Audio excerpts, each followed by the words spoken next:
A seamless white shell envelops the PlayStation 5, its curves designed not just for aesthetics, but to channel dust away from vital components, an unseen strategy for longevity. As the cover glides off in a close-up, slow pan, the console's cooling system emerges. A massive, custom-crafted fan dominates the upper chamber, engineered to draw cool air across the entire mainboard. Beneath, the heatsink's copper veins shimmer in the light, their crystalline structure guiding heat outward with precision. Here, airflow paths are meticulously shaped, ensuring that every degree of warmth finds its escape. The camera lingers on the motherboard and the PlayStation's heart, the custom APU, where liquid metal, rather than traditional thermal paste, coats the chip, maximizing thermal transfer and efficiency. Every component claims its space with intent.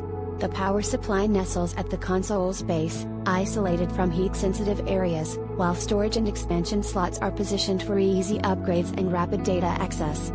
Each label fades in with a subtle overlay, briefly explaining the function: purpose, cooling system, balanced for quiet performance. Heatsink, copper veins accelerate heat dissipation. APU in liquid metal, unmatched thermal conductivity.